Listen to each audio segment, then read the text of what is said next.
Hi everyone, this is a collaboration between Miju and Hadassah Global. We are coming together with the common cause of looking at the epidemic of drugs and our youth in Zambia. We are looking at the causes, the root causes behind it. Is it a social issue? Is it an economical issue? Is it a governmental issue? And we're going to be talking about different ways in which the youth particularly are being affected. So our focus in this particular program is to speak to the youth themselves. Let's go on the ground, let's speak to them, let's hear what they have to say. Isn't that right, Tim? Absolutely true. Yeah. So we'll be looking at a number of stakeholders, each giving us a perspective on what they feel the issue is really rooted in. Join us on this particular episode as we interact with the stakeholders. So we continue to interact with various stakeholders on the issue of drug addiction, drug abuse, and stigma. On my far left, we have an environment educator and youth, Owen Kagele, and right in the middle, we have James Kamwenya. Welcome to the program. Thank you. So I'll start with you, Owen. As an environment educator, do you think the problem of drug abuse and addiction is an environmental problem? Well, yeah. In the first place, I'm going to talk about the perception people have when we talk about environment. As environmentalists, people most of the times when they hear environmentalists, they think of we are colored green because we are environmentalists. So environmental education is a cross-cutting issue. It's a cross-cutting program. It looks at different dimensions. We are talking about the four dimensions, the four main dimensions of it. We are talking about the political aspect of it. We are talking about the economic aspect of it, the natural aspect of it, and the social aspect of it. So now, when you talk about drug abuse being an environmental problem, it is an environmental problem in that it's a social problem. So how is it a social problem? Because it causes these issues such as, let's talk about child labor. It is also caused by drug abuse. We are talking about illiteracy amongst the youths. We are talking about poverty around. It is an environmental problem, yes. So let's talk about how drug abuse causes about poverty. People become less productive when they abuse drugs. By abusing, we are talking about drug consumption, but drug abuse is consuming drugs beyond what is required. Yes, because we are talking about these issues like there are medicinal drugs, but some people choose to abuse these drugs. Let's talk about benylin. People tend to use benylin for how can I put it? Just to fit into society, I can say. They're trying to fit into society because their friends are doing these drugs. They also want to explore, I can say. Yeah, so due to that, they become less productive. What do they do after consuming those drugs, abusing them? The only thing they will think of is, where am I going to find some more drugs to consume? So it becomes a problem. So we talk about how it's causing illiteracy. People no longer pay attention to research and doing academic exercises or anything. They will just concentrate on doing drugs. So instead of them channeling their time and energy into academics, they'll channel their energies to drugs for comfort and other adventures, I can say. Okay. Yes. Okay, no, thank you for that explanation. James, you've just graduated from the University of Zambia. Yes, sir. From your experience, are youths at educational institutions involved in drug abuse? And from your experience, what do you think the causes of this abuse of drugs is? Okay. Yeah, youths, especially at educational institutions, starting from high schools, colleges, universities, they're actually consuming drugs at a very high rate, so to say. But we have to understand that youths are consuming drugs based on different agendas. Okay. For example, in higher learning institutions like the universities where I was, the University of Zambia, most youths are consuming drugs just for fun. Okay. So that's one part. Okay. Then if we go in places like, let's say, roads, streets and the like, those are consuming drugs just to cover the shame. Okay, because there are a lot of activities that are taking place on streets. They insult each other, they do all sorts of things. So they are abusing those drugs just to cover the shame for them to fit that environment. Okay, then there are others like street kids. Okay, street kids, they are using the drugs, or they are abusing the drugs to fit the environment as well. Them is not covering the shame, but okay, it's covering the shame, but also they feel they're trying to fit the environment where they are found. They sleep in roads, they sleep in all sorts of places. So actually drugs are being consumed by youths on different agendas. Yes. Then coming to the university, mostly drugs are abused not just by boys or male students, even female students now, which has actually become a very big problem. So, James, as a youth, what do you think the viable solutions are to the problem of drug abuse by youths? Okay, thank you. The viable solution here is behavioral change. Okay, incarceration or arrest should be the last option. Why do I say so? Because we youths like to talk, and we like someone to listen to us while we are talking. Drugs, as you can agree with me, is most of the people, most of the youths are battling for their lives. They want to stop, but there is that addiction attached to it, which is actually very difficult, making it very difficult for them to stop. So I feel like there is a need of actually coming up with ways and means to help us in terms of changing our behaviors, changing our mindset. This is the most important thing. Okay? Why did I say arrest or maybe being in prison is the last option? Eventually, if I'm in prison, for example, 5 years or so, I'll come out. But if there is nothing instilled in me in terms of maybe mindset change or behavior change, I'll continue. All right? I'll continue, and I'll be more careful such that I'll continue abusing the drugs at a closed door, right? It won't be open, and it will be very difficult for DEC or any other agents to apprehend me. Okay? Hence, drug abuse continues. Okay? So, in most cases, rehab centers, there is one, Great North Road Academy. It's very expensive. So I feel government, through the agency, which in this case is DEC, there's a need of coming up with a neutral rehab center sponsored by the state, which should act like a prison for those abusing drugs.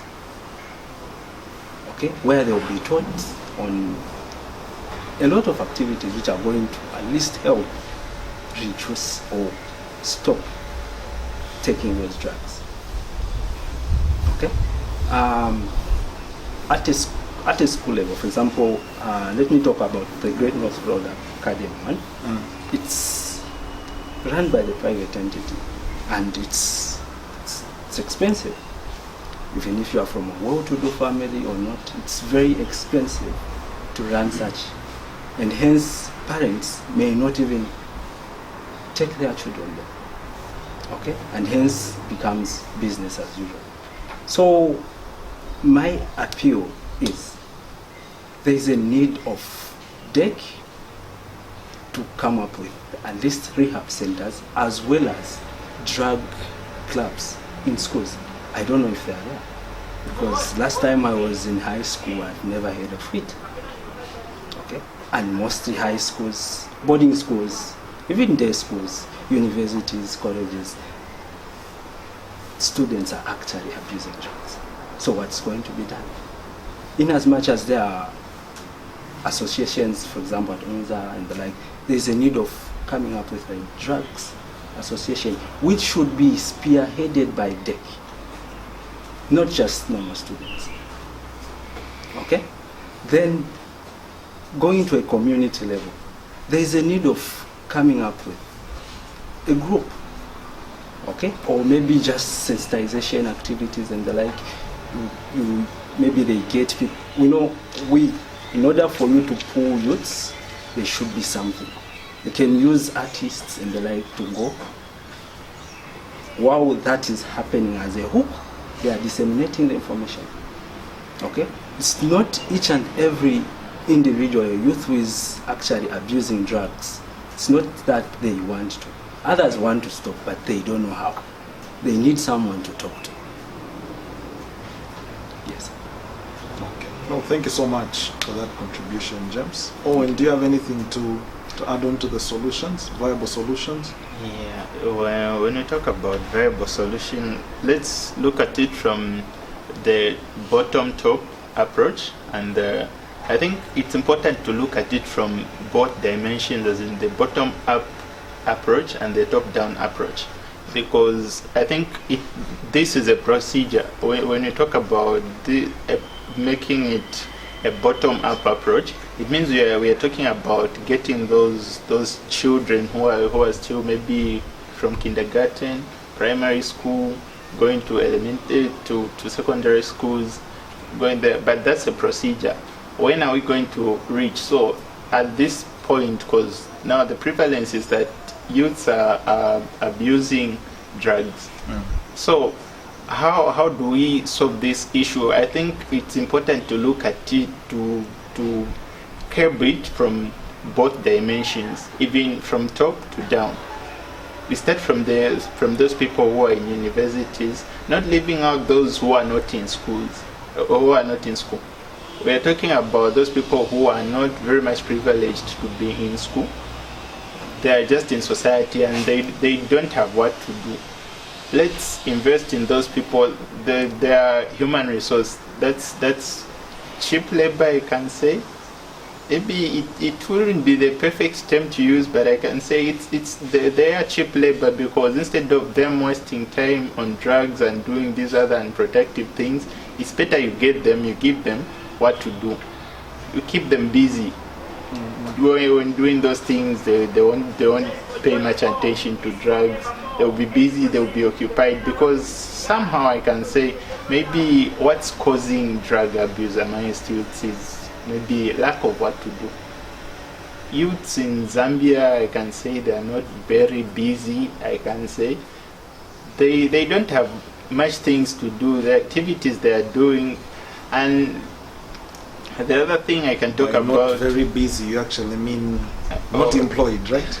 No, I was actually trying by all means not to use that term, but yeah. Okay. Youths are not very busy. They spend most of their time on social media trying to look at, okay, what is Rick Ross saying now? What's a new drug on the market? Instead of doing productive things. Yes. So the other thing I can actually talk about is let's strengthen family ties. When I talk of family ties, I'm talking about how much time do parents spend with their children. out there. Yeah, I think that again is another cause of drug abuse, because it's more like nowadays parents just let their children do whatever they want to do. A child gets to grade 7, grade 8, they just get them a smartphone and then they leave them. They don't even monitor what their children are doing.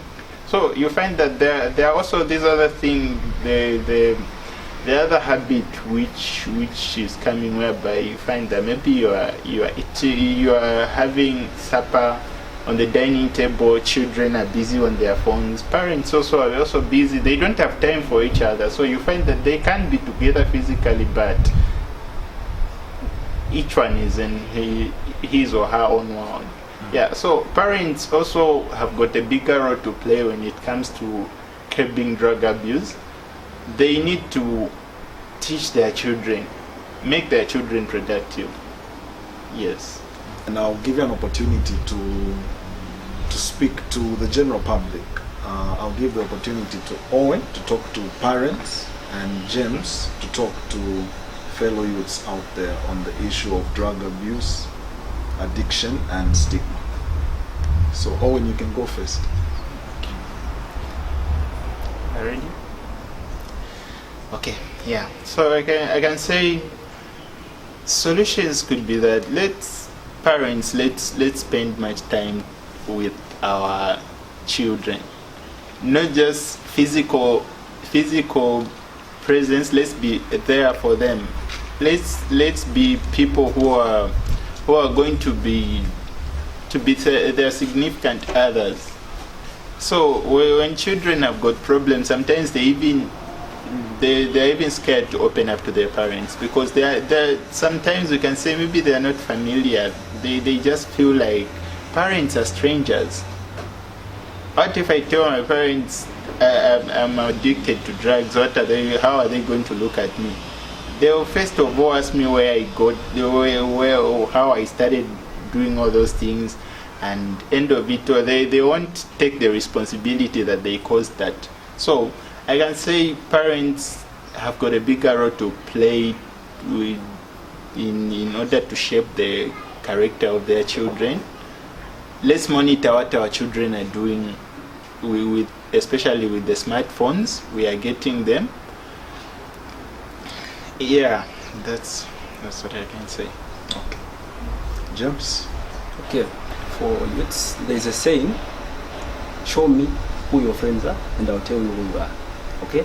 I'm not saying it's bad to actually hate those who are under addiction. But it's good to be friends with those whom you know are going to help you by the end of the day to be productive. Okay? In as much as most we youths, when we don't have anything to do, we talk about bad things. Maybe we need to change by the end of the day. It's up to us to change. All right? Parents or any other guardians, what they say is just secondary. Okay? Then the rest remains to an individual. What do I want by the end of the day? Okay? Of course, we can be told drugs are bad. You are given what are the effects of abusing drugs and the like. But what do I want? Okay? So as a youth, as a fellow youth, my advice is, guys, we need to try by all means to stop abusing the drugs, because they are not good for our health, they are not good for each and everyone around us. Okay? For example, if I'm drunk or maybe I've abused drugs, it is very easy for me to actually use a knife, axe you or something. You see? So actually we youths have a law. We've got actually the vital role to play, and it should start with an individual. What do I want? So the best way is to just quit, stop abusing the drugs, and just find something else to do, which is actually very important. You can actually volunteer, be volunteering, keep Zambia clean, like we environmentalists. volunteering in just outreach programs, climate change, and the like. There are those who are good in terms of gender activists, feminists, and the like. There is actually hubs for youths where you can go and interact. Okay, so we need interaction by the end of the day so that we stop abusing drugs. Thank you. Thank you so much for those contributions. So, would like to thank James and Owen for being with us, and look out for part 3 as it comes out real soon. Thank you for being part of the show. Stay green and stay safe. Thanks, Timothy. We're here continuing with our talk on drugs, addiction, and stigma. And here I am with a victim of drug abuse. Thank you for being with us. Thank you for having me. Okay, so what led to you starting to use drugs? For me, it was curiosity and mostly peer pressure in high school. Okay, so you would take these drugs with the friends that pressured you, or after being pressured you would? Most of the time I would take it with my friends. That's most of the time. Maybe a few occasions I would do it alone. Okay, so what are some of the drugs you are using? There was codeine, marijuana. That's it. That's it, codeine and marijuana. Okay. How easy was it to access these drugs? Codeine is quite expensive, so we rarely used to get an opportunity to take. But I've only taken it 2-3 times. Okay. Yes. But which one was far more effective, codeine or marijuana? Marijuana. Yes. Okay.